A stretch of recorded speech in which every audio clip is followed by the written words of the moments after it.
안녕하세요. 크립토 노마드입니다.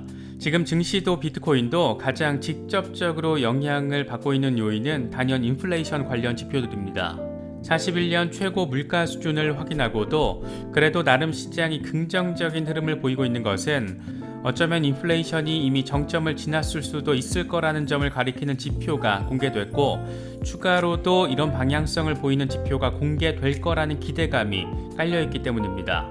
비트코인은 장중 2만 1000달러를 뚫어내는 모습까지 보여주면서 약세 패턴인 베어 플래그 패턴은 실패했고, 이로 인해서 다음 목표 지점으로는 2만 2000달러 회복이 거론되고 있습니다. 이번에 증시와 비트코인을 그래도 나름 안도하게 만든 요인은 6월의 소비자 판매 지수가 예상보다 크게 상승한 것으로 나타났기 때문입니다. 물가는 급격하게 올랐지만 그래도 미국 소비자들이 이전보다 지갑을 좀 더 열고 있는 것으로 해석할 수 있기 때문입니다. 그런데 이게 사실 두 가지 측면에서 바라볼 수 있는 게, 경기 침체 가능성에 대한 우려를 진정시킬 수 있어서 그래서 시장을 안도하게 만든 것이긴 하지만, 동시에 상품 가격 자체가 워낙 많이 올라서 소매 판매가 늘어난 것으로도 바라볼 수 있기 때문입니다. 7월 금리 인상 결정 전에 하나 더 주목해서 바라봐야 되는 지표가 주택 신규 착공 건수인데, 이거는 7월 19일에 발표가 됩니다. 러시아의 우크라이나 침공으로 미국과 유럽이 역대급 인플레이션으로 몸살을 앓고 있는 가운데, 전쟁 가해자인 푸틴은 러시아에서 디지털 결제를 금지하는 법안에 서명했다라는 소식이 전해졌습니다. 이게 얼핏 잘 모르는 상태에서 보면 암호화폐 억제 정책으로 읽힐 수도 있는 부분인데, 아시는 분들은 잘 아시겠지만 이건 나름 러시아가 루블화 CBDC 도입을 앞두고 암호화폐 자체를 투트랙의 관점에서 접근하고 있다는 것을 상징적으로 보여주는 상황이라고 할 수 있습니다. 이걸 어떻게 바라봐야 하고 또 앞으로 어떤 상황들이 펼쳐질지 하나씩 짚어보도록 하겠습니다. 이번 한 주 동안 리플 소송과 관련해서 가장 뜨거웠던 이슈는 법원이 SEC의 주장을 완전 뭉개버리면서 위선적이라고 비판한 것이 아닐까 싶습니다. 이번에는 당시 상황을 기록한 법원 속기록 내용이 공개가 됐습니다.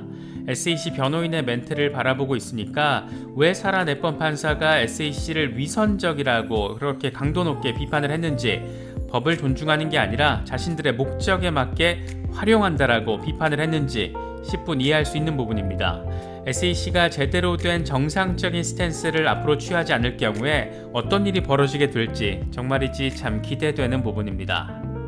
추가로 빠지지 않은 건 다행이지만 그래도 여전히 힘이 좀 빠진 상태이다 보니까 바라보는 사람들 역시 힘이 조금은 더 빠지게 될 수도 있는 것 같습니다. 어차피 너무 큰 거시경제 상황으로 인해서 지금의 상황이 펼쳐지고 있는 것이니까, 더운데 너무 분봉 차트에 힘 빼지 마시고 시장을 좀 더 넓게 바라보는 계기로 삼으시면 조금 더 생산적이지 않을까, 그런 생각이 들기도 합니다. 여러 소식들 잘 참고하실 수 있으면 좋겠습니다. 본격적인 시작에 앞서서 좋아요와 구독 또 알림 설정 꼭 부탁드리겠습니다. 영상 제작에 아주 큰 도움 된다는 말씀 함께 드립니다. 그럼 시작하겠습니다. 먼저 비트코인 상황입니다. 장중 2만 1000달러를 일시적으로 뚫어내기도 했던 비트코인은 다시 2만 달러 중후반에서 오르내리면서 나름의 힘 모으기를 진행하고 있는 모습입니다. 이대로 쫙 더 뚫어주면 2만 2000달러 위로 다시 올라서 준다라면 더할 나위 없이 좋을 것 같은데, 이런 상황을 위해서는 조금은 더 시간이 필요한 것 같습니다. 공포 탐욕 지수는 하루 전보다 6포인트 오른 21을 기록하면서 여전히 극단적인 공포 단계가 이어지고 있습니다. 비트코인 도미넌스 역시 큰 변화의 흐름 없이 43%대 중후반에 자리하고 있습니다. 요즘 공포 탐욕 지수 상황을 보면 어떻게 이렇게 길게 극단적인 공포 단계가 이어질 수 있을까? 이런 질문을 갖기에도 충분한데, 맞습니다. 지금 비트코인은 역사상 가장 길게 극단적인 공포 단계를 보여주고 있습니다. 이와 관련해서는 코인텔레그래프가 아예 분석 기사를 실었는데, 날짜를 세어보니까 무려 70일 동안, 그러니까 2달 넘게 지금 극단적인 공포 단계 심리가 이어지고 있다는 것을 확인할 수가 있습니다. 과거의 상황을 보면 2019년에 32일 동안 극단적인 공포 단계가 지속됐고 2020년에는 50일 동안 지속됐습니다. 지금 70일째 이어지고 있으니까 지금의 상황이 얼마나 이례적이고 우리가 지금 투자자로서 이 투심 자체가 얼마나 얼어붙어 있는지, 얼마나 간단치 않은 상황을 지금 경험하고 있는지를 확인할 수 있는 부분입니다.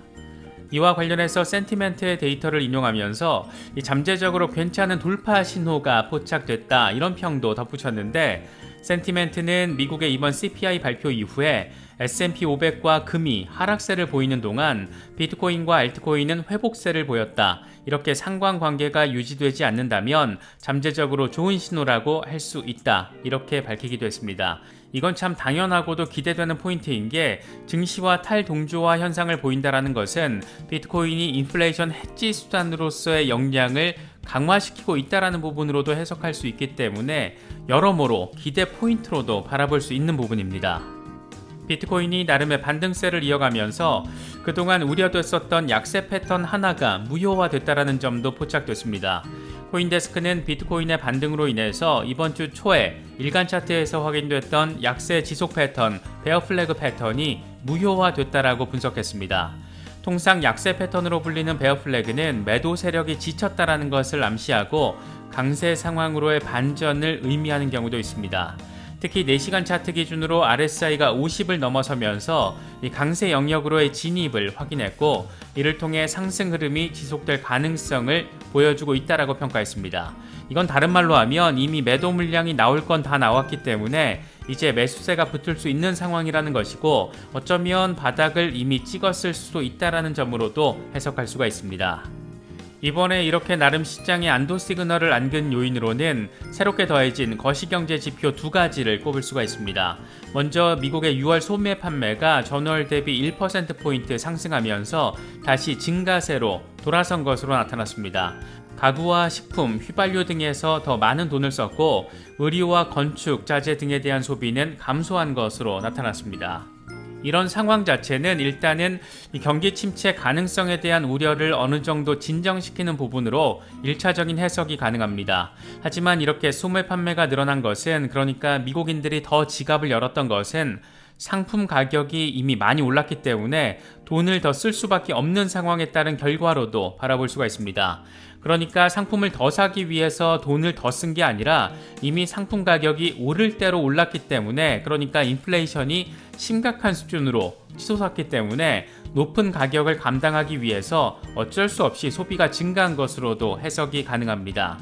마냥 긍정적인 시그널로만 바라보기 힘든 이유가 존재한다라고도 할 수 있는데, 어쨌든 1차적인 해석으로 지금 시장에는 나름의 안도 시그널로 해석이 되고 있습니다. 또 한 가지는 미시간 대학이 발표하는 기대 인플레이션이 6월과 비교했을 때 7월 들어서 소폭 하락한 것으로 나타났습니다.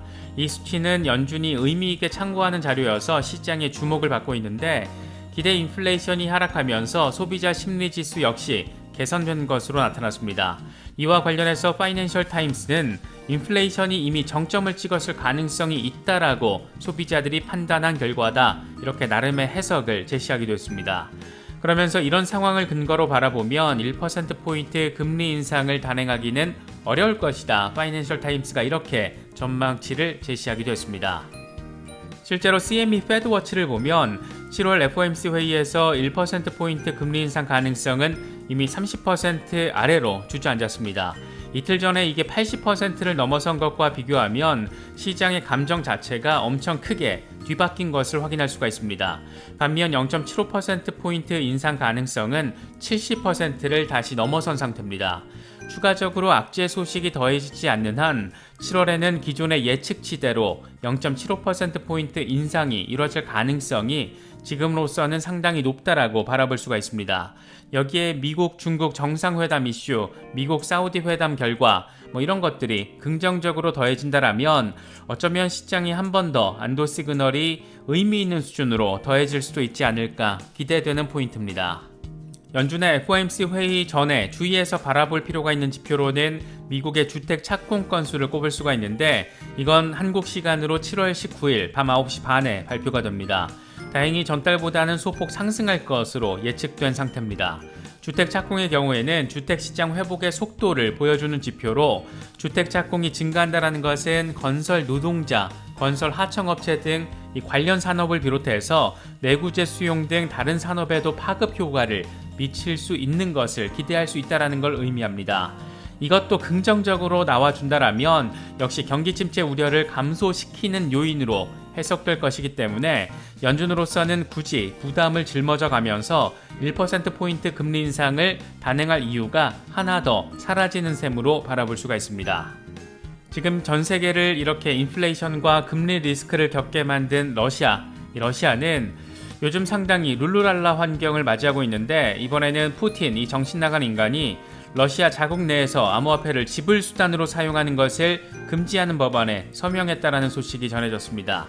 이에 따라서 러시아 내에서는 상품 서비스 결제에 있어서 디지털 금융자산을 사용할 수가 없습니다. 이게 잘 모르는 상태에서 얼핏 보면 암호화폐를 탄압하는 것으로도 비춰질 수가 있는데 이건 러시아 나름의 투트랙 전략으로 해석해야 하는 상황에 훨씬 더 가깝다라고 할 수 있습니다.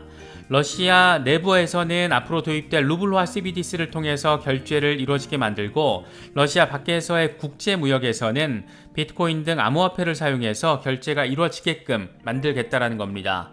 러시아가 당초 비트코인 금지 스탠스에서 급격하게 합법화 스탠스로 바꾼 이유가 스위프트에서 퇴출되면서 블록체인 기반의 국제결제 지급망을 자체적으로 구축하기 위한 목적을 드러냈기 때문에 러시아는 나름 자국 결제와 해외 결제의 바운더리를 명확히 하면서 추후 도입될 루블 CBDC의 아주 명확한 영역을 지금 남겨놓은 것으로도 바라볼 수가 있습니다. 특히 푸틴은 지난 브릭스 회의에서 브릭스 공용통화 구축 필요성에 대해서 피력을 한 만큼 어쩌면 이건 블록체인 기반의 브릭스 결제 시스템의 형태로 세상에 등장하게 되지 않을까, 그럴 수 있지 않을까 충분히 생각해 볼 수 있는 부분입니다. 특히 최근 이집트와 사우디, 터키 등이 브릭스에 가입할 가능성이 점쳐지고 있으면서 이게 정말이지 어쩌면 미국과 서방 중심의 글로벌 시스템 자체가 거대한 변화의 지점을 머지않아서 맞이할 수도 있겠다. 이런 생각을 갖게 만들기도 합니다. 사우디는 이렇게 이미 러시아와 쿵짝을 맞추면서 팀을 이루고 있는 상황인데 에너지 가격 낮추겠다라면서 사우디와의 관계 개선에 나선다는 미국의 스탠스가 다소 웃기게 느껴지는 것은 그저 기분 탓만은 또 아닌 것 같습니다. 이어서 리플 상황 짚어보겠습니다. 이번 주 가장 뜨거웠던 이슈를 딱 하나만 꼽으라면 단연 법원이 SEC의 행태를 위선적이라고 비판한 리플 소송이 아닐까 싶습니다.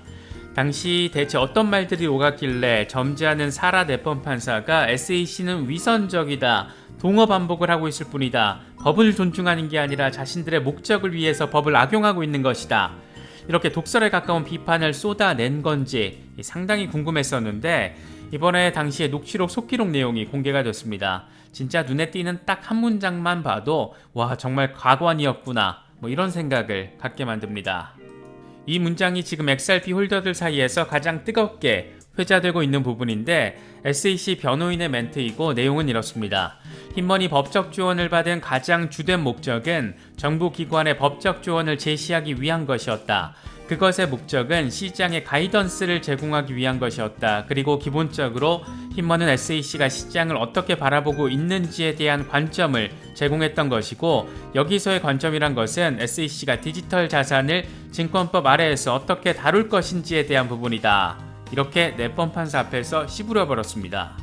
이 문장은 정말이지 많고도 깊은 의미를 함축하고 있습니다. 먼저 SEC는 처음에는 흰먼 개인의 의견이었다라고 주장을 했다가 지금 SEC의 입장이라고 말을 바꾼 상태입니다. 내법 판사가 SEC를 위선적이라고 비판한 핵심 근거입니다. 특히 흰먼의 발언이 진짜 SEC의 공식 입장이라면 SEC는 리플 측에 XRP가 증권일 수 있으니까 증권법 여부를 따져봐야 한다. 이렇게 공정고지를 하지 않은 것이 더 명백해집니다. 이걸 법원이 인정을 하게 되면 소송 자체가 성립되지 않을 수도 있는 겁니다. 한마디로 지금 SEC의 진짜 의도는 알 수 없지만 SEC는 스텝이 완전히 꼬였고 지금 이게 법원에 딱 걸렸다라는 겁니다. 설마 했는데 저 정도 멘트까지 했을 줄이야 그런 생각을 갖게 만드는 부분이기도 합니다. 여기에 이더리움은 비증권인데 왜 리플은 증권이냐 여기까지 또 이제 논란이 될 것이기 때문에 SEC로서는 지금 사실 완전히 그냥 스텝이 꼬여서 이도저도 아닌 상황에 처해져 있다라고도 바라볼 수가 있습니다. 이번 녹취록 전체 분량이 43페이지에 달해서 내용을 일일이 다 짚어보긴 어렵고 내용이 궁금하신 분들은 직접 읽어보시는 것도 좋을 것 같습니다. 이 드랍박스 링크는 더보기란에 적시해 놓겠습니다. 주말인데도 여러 소식들이 지금 전해지고 있습니다. 많은 소식들 잘 참고하시면서 시장 바라보실 수 있으면 좋겠습니다. 이번에 준비한 영상은 여기까지입니다. 영상이 도움이 되셨다면 좋아요와 구독 또 알림 설정 꼭 부탁드리겠습니다. 영상 제작에 아주 큰 도움 된다는 말씀 함께 드립니다. 언제나 성투하시기를 기원하겠습니다. 시청해주셔서 감사합니다. 지금까지 크립토 노마드였습니다.